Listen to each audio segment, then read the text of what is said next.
Happy parenting के इस पहले सेशन में आपका हार्दिक स्वागत है। मैं सनी गुप्ता ये पूरी कोशिश करूंगा कि अगले 1 से 2 महीने में आप एक एम्पावर्ड पेरेंट बन जाएं। आपकी और आपके बच्चे के बीच में जो दूरियां हैं वो कम हो जाएं, जो क्लैशेस हैं वो कम हो जाएं।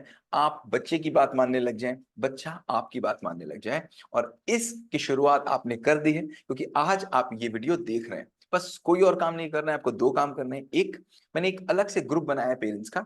अगर आप उसमें नहीं हैं तो इस वीडियो के नीचे लिंक दिया हुआ है, आप उस ग्रुप को ज्वाइन कर लीजिए ताकि वहां पर हम और डिस्कशन करते रहेंगे। और दूसरा काम आपको करना है कि आगे के सारे वीडियोस को देखते रहना है और जो इम्प्लीमेंटेशन बताया जाए वो इम्प्लीमेंटेशन जरूर करते रहना है। तो आइए शुरू करते हैं इस पहले वीडियो में और जानते हैं हैप्पी पेरेंटिंग में पहला कदम क्या उठाना है। तो सबसे बड़ी प्रॉब्लम क्या है कि आपको अपने बच्चे के अंदर तमाम समस्याएं दिखती हैं। आपको ए समस्या दिख रही है, बी समस्या दिख रही है, सी समस्या दिख रही है, डी समस्या दिख रही है। और उन सारी समस्याओं को देख करके आप परेशान हो रहे हैं और आप सब पे काम करना चाहते हैं। आप चाहते हैं सारी समस्याएं एकदम से ठीक हो जाएं, बट दिस इज इम्पॉसिबल। हमको अगर वाकई में काम करना है, अगर आपको होवरिंग करनी है तो आप इधर उधर होवर करते रहिए। अगर वाकई में आपको खत्म करना है तो फिर एक समय में एक समस्या खत्म करनी पड़ेगी। तो आज हम चुनेंगे सबसे बड़ी और सबसे इंपॉर्टेंट समस्या और उसको जड़ से खत्म करेंगे। वो क्या है? तो देखो, आप चाहते हो कि बच्चा आपकी बात मान जाए और बच्चा आपकी बात नहीं मानता है। अच्छा, बात मनवाने के लिए क्या मुझे मनवाने नाम की स्किल आनी चाहिए कि नहीं? यस। अगर मुझे बात मनवाने नाम की स्किल नहीं आती तो क्या बच्चा मेरी बात मानेगा? नहीं। अच्छा, अगर बात मनवाने वाली स्किल मुझे आती होती तो पहले मैं अपने आप से अपनी बात मनवाता या किसी दूसरे से? मैं खुद तो प्रोक्रेस्टिनेट करता हूं, मैं खुद तो अपने से अपनी बात मनवा नहीं पाता हूं, तो मैं बच्चे से क्या मनवाऊंगा? मैं बोलता हूं, मैं बच्चे को ना समझ नहीं पाता। अगर मुझे बच्चे को समझना है तो मुझे समझने नाम की स्किल आनी चाहिए। अगर समझने नाम की स्किल आएगी तो पहले मैं खुद को समझूंगा कि दूसरे को? खुद को तो मैं समझ नहीं पाता। कब मैं नाराज हो रहा हूं, कब मैं खुश हो रहा हूं, किस समय मैं क्या कर दूंगा, मैं तो दिन भर रिएक्शंस देता हूं। अगर मैं खुद को समझ पाऊंगा तो क्या मैं रिएक्शंस दूंगा? नहीं ना। मैं कहता हूं मैं बच्चे का मन नहीं पढ़ पाता हूं। अगर मैं बच्चे के मन पढ़ने की बात कर रहा हूं तो मुझे मन पढ़ने नाम की स्किल चाहिए। अगर वो स्किल आती होगी तो पहले मैं खुद का मन पढ़ूंगा या बच्चे का पढ़ूंगा? नेचुरली मैं खुद का पहले पढ़ूंगा। तो समस्या क्या है कि मैं अपने आप ही स्ट्रांग नहीं हूं। और चूंकि मैं परेशान रहता हूं इसलिए मेरा बच्चा परेशान रहता है। देखो, बच्चा क्या कर रहा है ये इंपॉर्टेंट नहीं है। इंपॉर्टेंट ये है कि बच्चा अपने आसपास क्या होता देख रहा है।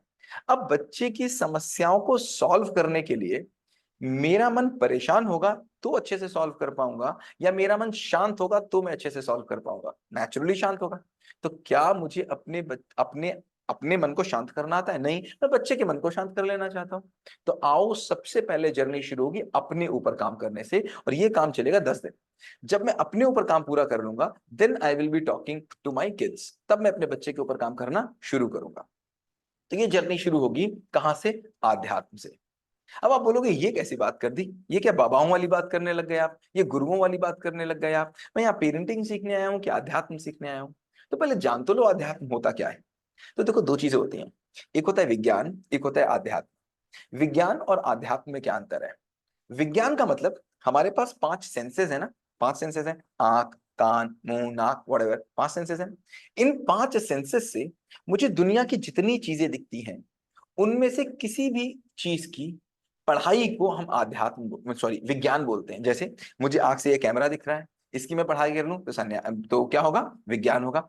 मुझे अपनी आंख से आप दिख रहे हैं, आपकी पढ़ाई कर लूं, विज्ञान होगा। मुझे अपनी आंख से मेरा शरीर दिख रहा है, मैं इसकी पढ़ाई कर लूं, विज्ञान होगा। मुझे तारे दिख रहे हैं, पढ़ाई कर लूं, विज्ञान होगा। तो जितनी भी चीज मुझे अपने सेंसेस से दिख रही है, जैसे मुझे हवा फील हो रही है, उसकी पढ़ाई कर लूं तो क्या होगा? साइंस होगा।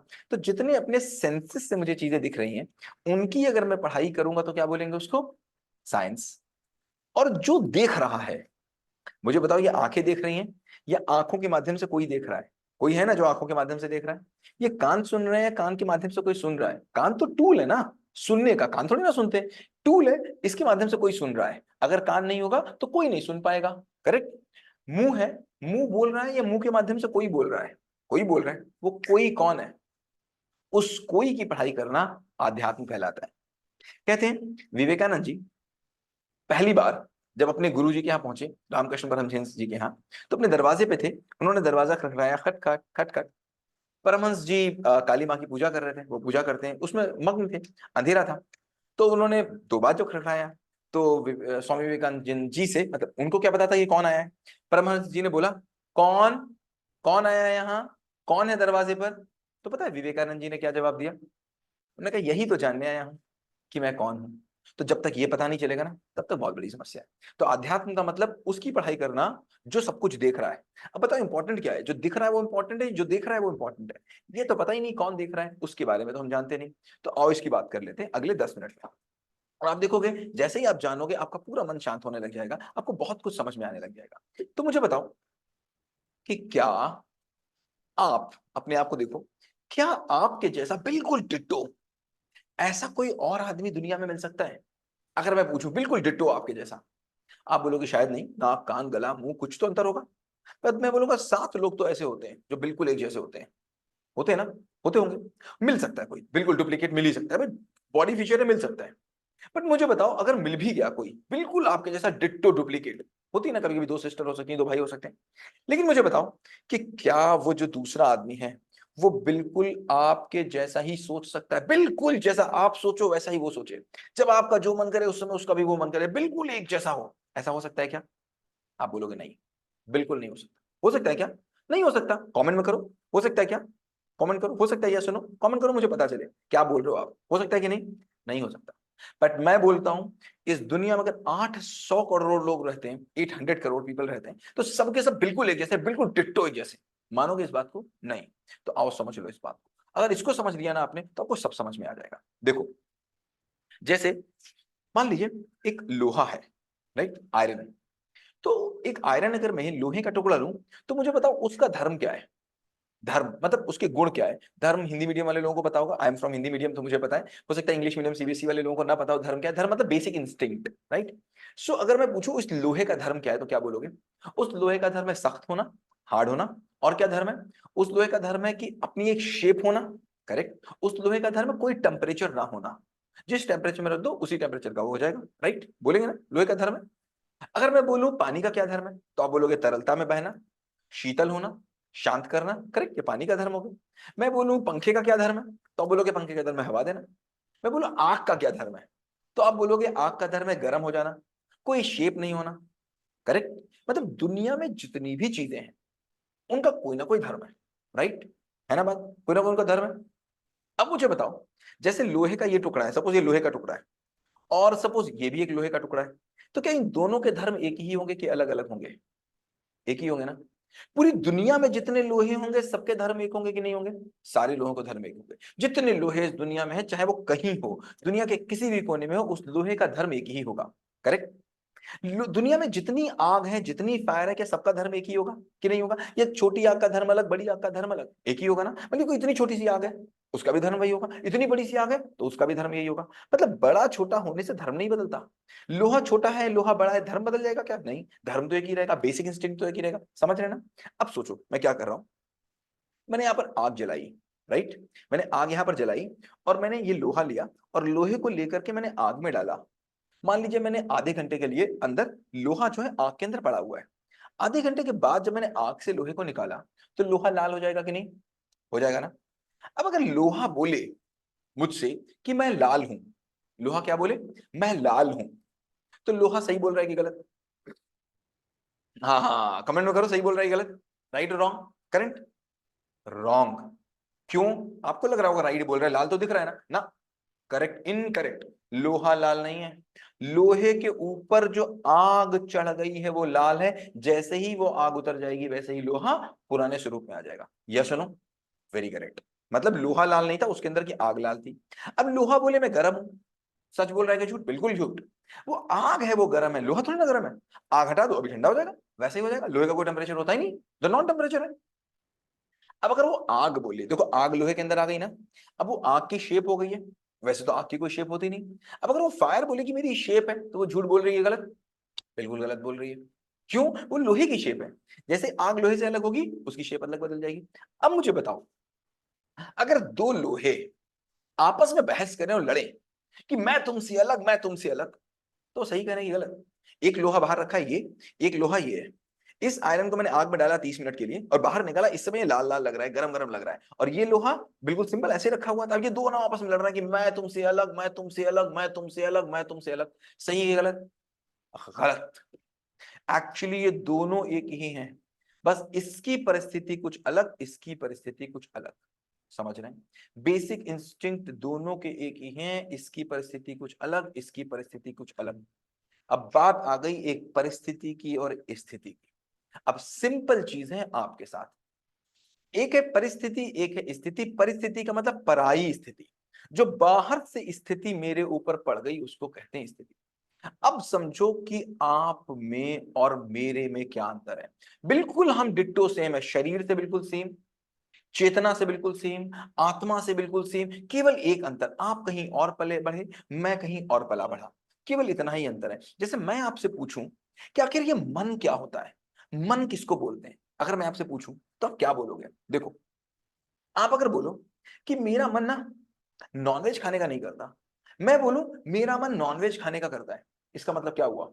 इसका मतलब ये हुआ कि आपने बचपन से आज तक नॉनवेज नहीं खाया, आपके आसपास नहीं खाया जाता है, आपने अपने आसपास नॉनवेज खाते हुए लोगों को नहीं देखा। मेरे आसपास नॉनवेज खाया जाता है, ये आपके ऊपर एक तरीके का प्रभाव है, मेरे ऊपर दूसरे तरीके का प्रभाव है। जब हम दोनों पैदा हुए थे तो दोनों ही इसमें नहीं थे। करेक्ट? अब आप बोलोगे मेरे घर में तो खाया जाता है, मैं फिर भी नहीं खाता, किसी का तो प्रभाव है। आपके घर में खाया जाता है लेकिन आप नहीं खाते, हो सकता है क्लास 2 में किसी टीचर का प्रभाव पड़ गया हो सकता है क्लास 4 में किसी बच्चे का प्रभाव पड़ गया हो सकता है किसी गुरु का प्रभाव पड़ गया हो, और आप नहीं खाते, बट वो सारे प्रभाव हैं।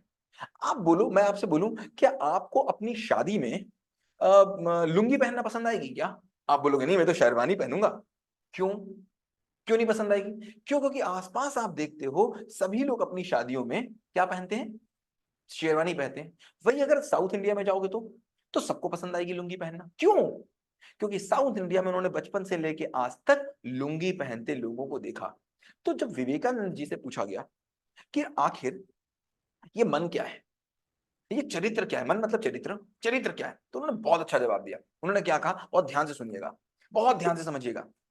विवेकानंद जी ने कहा कि हमारे चित्त पर, मेरे चित्त पर बचपन से लेके आज तक मेरे साथ जितनी भी घटनाएं हुई हैं, मतलब बचपन से लेके आज तक, एक दिन से लेकर के आज तक मेरे साथ जितनी भी घटनाएं घटी हैं, जितने भी लोग आज तक मुझसे मिले हैं, जितनी भी बातें आज तक मेरे आसपास हुई हैं, सारी बातों, सारे लोगों, सारी घटनाओं ने मेरे चित्त पर एक एक चित्र अंकित किया है। हर घटना ने एक एक चित्र अंकित किया है। छोटे पे कुछ हुआ, एक चित्र अंकित हो गया, पापा को कुछ करते देखा, एक चित्र अंकित हो गया, मम्मी को कुछ करते देखा, एक चित्र अंकित हो गया। तो ढेरों चित्र मेरे चित्त पर एकत्र हुए हैं, उन चित्रों के समूह को चरित्र कहते हैं।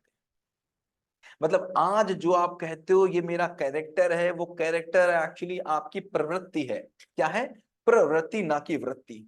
वृत्ति और प्रवृत्ति दोनों में अंतर है। प्रवृत्ति मतलब पराई वृत्ति, और वृत्ति मतलब मेरा बेसिक इंस्टिंक्ट। अगर मैं अपने ऊपर से पड़े हुए सारे प्रभावों को हटा दूं तो मैं वैसे ही हो जाऊंगा फैक्ट्री रीसेट। मोबाइल मेरा फैक्ट्री रीसेट हो गया ना, सारे मोबाइल एक जैसे हैं, क्या ही अंतर है इन दोनों में? अगर ये एक ही कंपनी के एक ही मॉडल है तो हम सब एक ही कंपनी के एक ही मॉडल है, सबको एक ही जैसा बनाया गया, एक ही कंपनी का एक ही मॉडल, क्या अंतर है दोनों के अंदर? क्या डेटा है? अरे सारा डेटा हट जाए तो क्या हो जाएगा? पुरानी वृत्ति में पहुंच जाएंगे। इसी को कृष्ण कहते हैं संस्कार से मुक्ति। क्या कहते हैं? संस्कारों से मुक्ति। इसी को कृष्ण कहते हैं ज्ञात से मुक्ति। इसी को कहते हैं अपनी मूल वृत्ति में आ जाना। मतलब अगर सोचो, अच्छा इसको एक और एग्जांपल से समझो। सपोज आप जहां भी पैदा हुए हो और आपका नेचर 100 है, हजारों चीजों को मिलाकर के आपका एक नेचर बना हुआ है जहां भी पैदा हुए हो। मान लीजिए आप उत्तर प्रदेश में एक ब्राह्मण फैमिली में पैदा हुए, एग्जाम्पल के तौर पर। आप मान लीजिए कंट्री है एबीसी, या मान लीजिए सोमालिया नाम का कंट्री है एक। मान लीजिए वहां पर क्या होता है, बहुत पायराइट्स रहते हैं, बहुत पायराइट्स रहते हैं, समुद्री डाकू रहते हैं। मान लीजिए वहां पैदा हो गए होते, वहां पैदा हो गए होते और इतने ही बड़े होते जितने बड़े आप आज हो, आप वहां पैदा हो गए होते, तो आप में और उस आप में और इस आप में कितना अंतर होता? कितना अंतर होता? 100% का अंतर होता। तो समझ लेना, जो आप में बदल जाए वो आप नहीं हो, और जो न बदले वो आप हो। अगर 1% आप वही रह जाते तो वही आप थे असली, क्योंकि वही तो पैदा हुए थे आप। बाकी सब तो अपने यहीं से ले लिया, कुछ मामा से, कुछ पामा से, कुछ चाचा से, कुछ टीचर से, कुछ। तो ये जो ऊपर की प्रवृत्ति है ना, ये सबकी अलग अलग है। इसी को कृष्ण कहते हैं संस्कार से मुक्ति। जब तक ये प्रवृत्ति ऊपर से नहीं हटेगी और अपनी वृत्ति में नहीं घुसेंगे तब तक हम शांत नहीं हो सकते। और जैसे ही मुझको पता चल जाएगी मेरी वृत्ति क्या है, इसी को कहते हैं स्वयं का ज्ञान, इसी को कहते हैं आध्यात्म का ज्ञान, इसी को कहते हैं स्वयं की प्राप्ति, इसी को कहते हैं आत्मज्ञान। क्या कि जब मैं आत्मा में स्थित हो जाऊं, कृष्ण कहते हैं आत्म स्थित हो जाओ, आत्मा में स्थित हो जाओ, मतलब ऊपर के सारे प्रवृत्ति हटा दो। अब प्रश्न आ रहा है इसको हटाएंगे कैसे? राइट, यहां तक तो समझ में आ गया कि हमको शांत होने के लिए अपने मूल प्रवृत्ति में जाना पड़ेगा। उस लोहे को पता है कि मैं, जैसे एग्जाम्पल के तौर पे ये ड्रीम गर्ल मूवी देखिए ना, ड्रीम गर्ल 1, ड्रीम गर्ल 2, उसमें आयुष्मान खुराना क्या बना है? एक लेडी बना हुआ है, वो लेडी बना है, ठीक। अब लेडी बनते समय, जब वो लेडी बन रहा है, मूवी चल रही है, तो हम तो उसको लेडी देख रहे हैं ना। पहले जिस समय वो एक्टिंग कर रहा है, जिस पॉइंट ऑफ टाइम पे वो एक्टिंग कर रहा है, उस पॉइंट ऑफ टाइम पे क्या उसको ये पता है कि नहीं कि वो मेल है? हाँ या ना? यस, उसको पता है वो मेल है और वो बाहर एक्टिंग कर रहा है। इसी को कहते हैं जीवन एक लीला है। कृष्ण कहते हैं ना जीवन एक लीला। इसको किसी और वीडियो में समझाएंगे आपको कि क्यों कहते हैं जीवन एक लीला। अभी ये समझो कि आपको पता होना चाहिए कि आप कौन हैं। आप जब बच्चे के सामने हैं और बच्चा कुछ कर रहा है, आपको पता है मैं तो शांति ही हूं, मैं शांति ही पैदा हुआ था, मैं शांति ही हूं। उस समय क्या हो पाएगा? क्योंकि आप अपने सारे कैरेक्टर्स को देख पाएंगे, आप अपने सारी को देख पाएंगे, बचपन से लेके आज तक जो जो घटनाएं हुई, मैं सारी घटनाओं को देख पा रहा हूं। इसी को कृष्ण कहते हैं क्या? तत्व ज्ञान। एक एक तत्व को देख पा रहा हूं जो मेरे ऊपर पड़े। ओ माय गॉड, मैं तो ये हूं ही नहीं, मैं इतने दिन से ऐसे ही गुस्सा कर रहा था, मैं तो बहुत शांत हूं। ये गुस्सा ना यहां से मेरे पास आ गई, ये गुस्सा ना यहां से मेरे पास आ गई, जो जहां से मेरे पास आए वो सब मैंने जान लिया। अब मेरे सामने स्थिति क्या हो रही है देखो, अब मेरे सामने स्थिति कैसी बन जा रही है कि मान लीजिए आपके घर में कोई एक इंसान है, खुदा ना खास्ता ऐसा कभी हो, लेकिन आपके घर में कोई ऐसा इंसान है जो बहुत बीमार पड़ा हुआ है, हॉस्पिटल में एडमिट है, आईसीयू में एडमिट है। उस आईसीयू में वो एडमिट है और उसका गला चोक है, ये गला चोक है, कुछ भी गले से नीचे नहीं उतर रहा है, कुछ नहीं उतर रहा है गले से नीचे, और आपको खाना खिलाना है उसको। तो आप उसके मुंह में दलिया डाल रहे हैं, फिर मुंह में दलिया डाली और बेचारे की ना दलिया बाहर आ जा रही है, वो बहुत बहुत पीने की कोशिश कर रहा है दलिया, बट पी नहीं पा रहा है, बार बार बाहर आ जा रही है। फिर आप पिला रहे हैं, फिर बाहर आ जा रही है, फिर पिला रहे हैं, फिर बाहर आ जा रही है। तो बताओ कि आप उसके ऊपर गुस्सा होंगे क्या? क्या डांटो मारोगे उसको कि क्यों नहीं पी पा रहे हो, बेचारा बहुत कोशिश कर रहा है, नहीं पी पा रहा है? गुस्सा होगे क्या? नहीं। क्या होगे? दया आएगी। ओ मे गॉड यार, क्योंकि आप जानते हो उसकी इनएबिलिटी क्या है, आप जान पा रहे हो उसकी मजबूरी क्या है, वो करना चाह रहा है। तो अब जब आपके सामने आपका बच्चा कुछ गलत काम करेगा ना, कोई कुछ गलत काम करेगा ना, तो आप समझ पाओगे ओ हो बेचारा बीमार है यार, लो इसकी मदद कर दे यार, लो इसकी प्रवृत्तियां हटा दें इसके ऊपर से, लो इसको साफ कर दें। और जिस दिन साफ होगा ना, उस दिन क्या लगेगा? से लगेगा oh my God I was this. इसको कहते हैं आंखें खुल जाना। अब लिखो क्या क्या समझ में आया तुमको। जो जो आपको इस वीडियो, देखो एक बार में वीडियो समझ में आने वाला है नहीं, 2 4 10 बार देखना पड़ेगा। अब मैं आपको तरीका बता दूं कैसे प्रवृत्तियां हटेंगी, एक बार में अब मैं आपको 10 किलो चीज दे दूं, आप बोझ नहीं उठा पाएंगे। तो पहले इस वीडियो को 2 3 4 बार देखना और देखना कि इस वीडियो से तुमको क्या समझ में आया।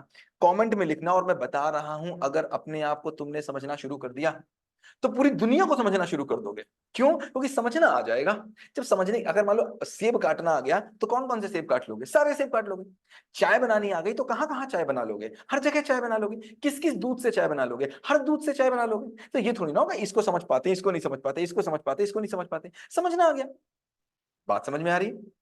तो लिखो इस चैट बॉक्स में कि आपको क्या क्या समझ में आया, और ये ग्रुप ज्वाइन कर लेना जो मैंने ग्रुप बनाया है। And I am saying you in 2 to 3 months of time और इवन 1 month ऑफ टाइम मजा आने वाला है। Happy parenting. Thank you so much. Have a great day ahead.